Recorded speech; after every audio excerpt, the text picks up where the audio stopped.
Hello, my name is Anthony Ochoa, and this is my sand green creation.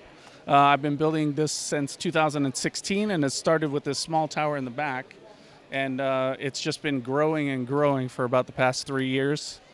I made a Fortnite castle. This is the Haunted Hills castle that's stuck underneath here, and I decided that it would be a good addition for a treasure room underneath the castle. The castle itself has been probably about 6 months of creating, and I've been showing around England, and this is the first time here at Skærbæk that I've been displaying any of my mocks. So in creating this, I had to build a staircase, so that's another module, and I wanted to add a water feature to it, so it's got a nice little waterfall there.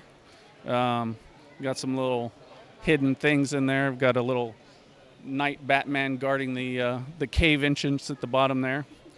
The theme of the build is Jurassic realm, so it's dinosaur based.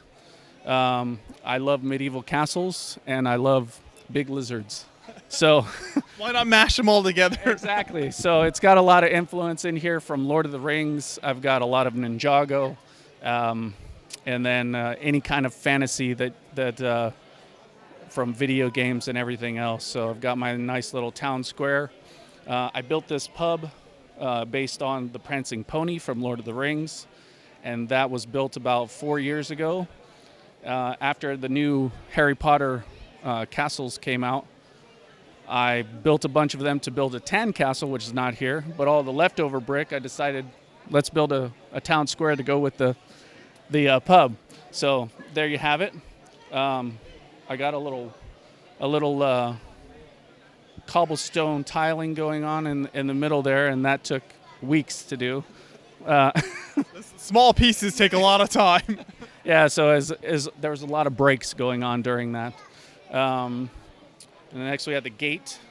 The gate is a little modification to the towers that I have here, and I think I'm going to update those towers later on for the 7th version of this castle. And then we have the battlefield, of course, with all my Dino riders. We've got a sand green team, and we've got a Ninjago-based Garmadon army. So in the back, I've got a Orthanc-based or themed tower, which kind of Ninjago-esque, and that was built using 3 Orthanc towers, and I added in some lights for a little magical porthole that they're streaming out of and getting ready for battle. And that's about it. Yeah, there's a lot of really neat stuff in here. Talk about the Dino riders here and kind of how you modified those in this section.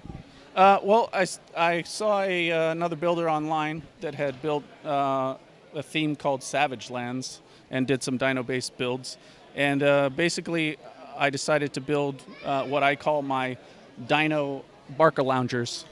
So I built little throne chairs with a little bit of armor plating, and added in my riders, and I think it all worked out pretty well. And you got the really nice mix of minifigs and colors of the dinos and everything to create that diversity there. Yeah, I was trying to, make a different team so they actually look like a different type. So the coloring was a big issue. I wanted to make sure that everything was distinct. It had its own color base. And going back to the first section you talked about here, the kind of castle keep in the mountains, this whole section is so impressive, especially with the colors of the bricks you're able to use. So how did you source that many bricks to be able to do that whole build? Well, I'm part of a lug in England called Brickish, okay. And I started out in a lug called Liahi in Hawaii. And so a lot of my brick has come in bulk from lug bulk purchases every year, as well as a lot of pick-a-brick wall. Since Lego has come out with more of the sand green pieces, and a lot of Bricklink purchases. I can imagine that. And how did the Rockwork come together for you? Do you enjoy doing that type of work, kind of in addition to the castle buildings? you never have enough pieces for Rockwork, so it's always hard. And that was another brick link, or not a brick link, but a lug bulk purchase to get that many bricks. And I think it's a difficult task to make it look random when it's not really random. It's just a thought out pattern. So I really enjoy doing Rockwork.